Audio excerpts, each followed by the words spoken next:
बहुत हो गया तेरा। हमारे भाई को कोई छू भी नहीं सकता। छू भी नहीं सकता? छुआ मैंने। ये लो, मैंने फिर छुआ। अब क्या?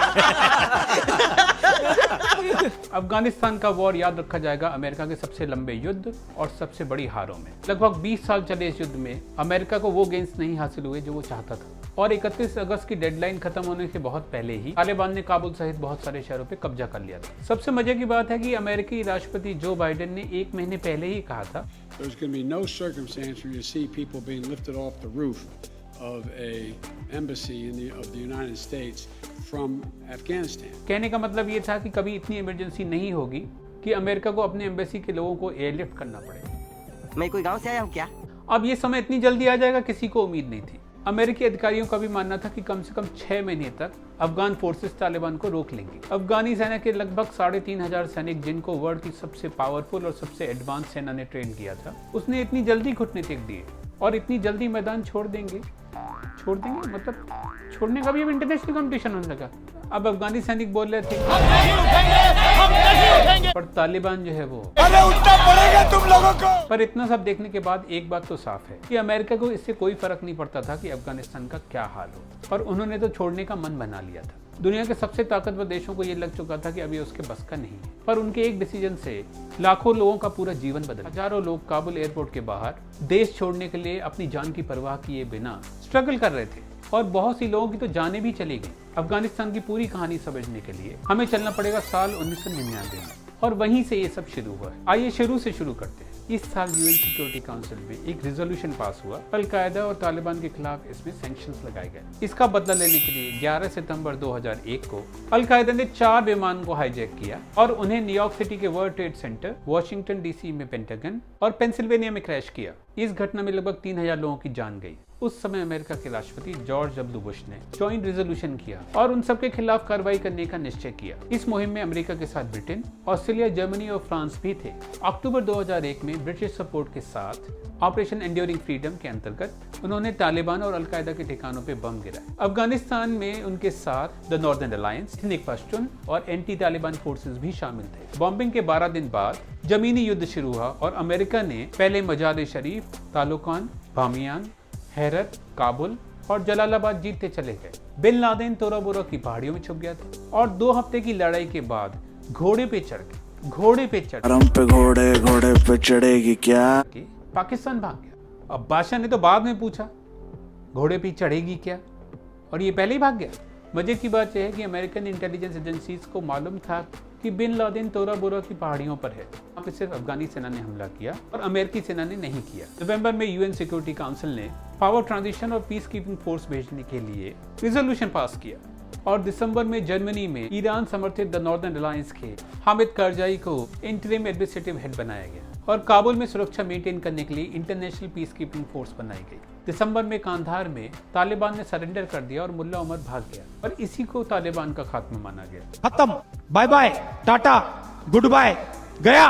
हालांकि अल-कायदा के लोग अभी भी पहाड़ी के पीछे छुपे हुए। 2002 में ऑपरेशन एनाकोंडा शुरू हुआ। 2000 अमेरिकी और 1000 अफगानी ट्रूप्स ने शाहकोट वैली में पहला बड़ा जमीनी हमला किया।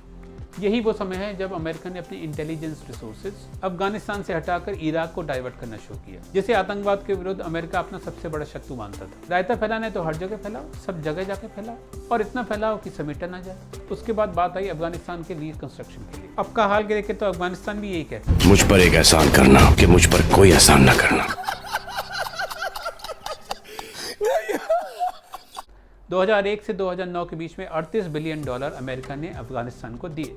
जून में हामिद कारजाई को देश की ट्रांजिशनल गवर्नमेंट का हेड बनाया गया। नॉर्दर्न अलायंस ने पार्लियामेंट को ज्यादा पावर दी, वीटो का अधिकार दिया और प्रेसिडेंट को इम्पीच करने का अधिकार भी दिया। कोई इससे न बच पाया। भ्रष्टाचार। कारजाई के ऊपर भी आरोप लगे कि उन्होंने अपने लोगों का भ्रष्टाचार को निगलेक्ट किया। आपदा को अवसर में बदल दिया। नवंबर में अफगानिस्तान के रिकंस्ट्रक्शन के लिए नाटो स्टेट की कमांड में प्रोविंशियल रिकंस्ट्रक्शन टीम यानी कि पीआरटी बनाई गई। पर इस सिस्टम का सबसे बड़ा ड्रॉबैक था कि इसमें कोई सेंट्रल कंट्रोलिंग अथॉरिटी नहीं थी, और नाटो के वॉर एफर्ट भी काफी अधूरे से थे, जिसकी वजह से कोalition की इफेक्टिवनेस कम हुई थी। इराक में भी इस समय युद्ध विराम कर दिया गया था। मई में अमेरिका ने बड़ी लड़ाई को खत्म करने का अनाउंसमेंट किया। भाई तुझे कोई नहीं समझ सकता। और अब बात होने लगी अफगानिस्तान के रिकंस्ट्रक्शन और डेवलपमेंट के लिए। अगस्त के बाद से नाटो ने इंटरनेशनल पीस कीपिंग फोर्स का कंट्रोल लिया। ये काबुल के आसपास से शुरू हुआ और फिर आगे बढ़ता ही चला गया। IASF में 42 देश शामिल हैं और इसके ट्रूप को 5000 से 65,000 तक इंक्रीज किया गया। 2006 में IASF ने ईस्ट अफगानिस्तान में इंटरनेशनल मिलिट्री फोर्स का कमांड लिया। US लेड कोएलिशन से साउथ अफगानिस्तान में चल रहे ऑपरेशन में भी इन्वॉल्व हो गए। उसके बाद आया साल 2004। यहाँ से 50-50 कोस दूर गांव में जब बच्चा रात को रोता है तो माँ कहती है बेटे सो जा नहीं तो गब्बर सिंह आ जाएगा। उससे पहले वहां पे जूते का बोलबाला था और जूता पुछता था, पर इन्होंने सोचा कि जब डेमोक्रेसी में ये सब चीजें मिल सकती हैं तो बदनाम क्यों हो जाए। अभी ये क्या लिख दिया स्क्रिप्ट में, हम अफगानिस्तान की बात कर रहे हैं, इंडिया की बात नहीं कर रहे।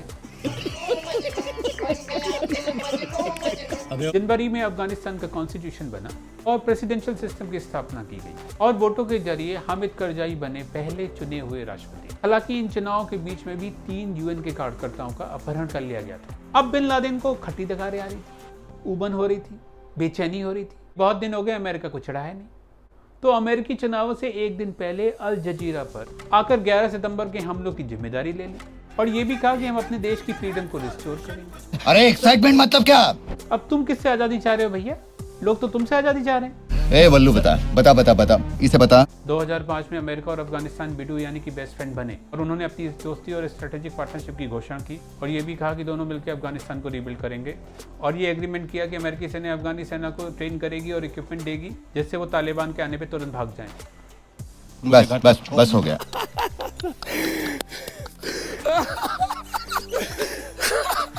मतलब क्या लिख देते भैया स्क्रिप्ट में?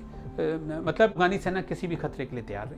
2005 में अफगानिस्तान में वोटिंग हुई। इन चुनाव में आधे से ज्यादा वोटर महिलाएं थी और इन चुनाव में 68 सीट्स लोअर हाउस में और 23 सीट्स अपर हाउस में महिलाओं के लिए रिजर्व थी। गर्मियां आते आते अफगानिस्तान में भीषण लड़ाई छिड़ चुकी थी। पूरे देश में कई भागों में हिंसा भी हुई थी। इसका मुख्य कारण माना गया कि लोगों के पास आधारभूत सुविधाओं की कमी थी, इंटरनेशनल फोर्सेस की कमी होना और गवर्नमेंट का पुलिस फोर्स को बनाने में आ रही कठिनाई का होना भी शामिल है। इसी साल नाटो मेंबर्स के बीच में अफगानिस्तान के लिए दरार भी आई और सेना भेजने के लिए मतभेद भी उभरे थे। मगर इतना सेंटी क्यों रहे?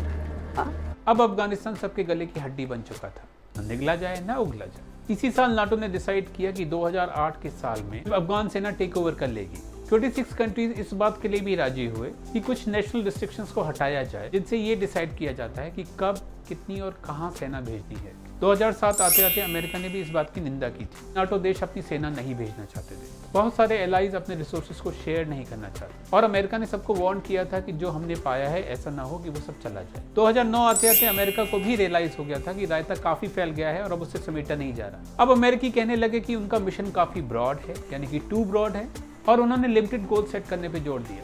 What's your problem with it? नए अमेरिकी राष्ट्रपति ओबामा ने 2011 के अंत तक इराक से अपनी सेना विड्रॉ करने के ऊपर जोर दिया और अफगानिस्तान में 17,000 ट्रूप्स को और भेजने की बात की। अमेरिका ने यह भी माना कि अब फूफा को ठीक करने का वक्त है। फूफा मतलब पाकिस्तान, पर ये वो वाला पाकिस्तानी नहीं है जो हमारे यहाँ गवर्नमेंट की मन की बात नहीं कहता, उसको बोलते हैं।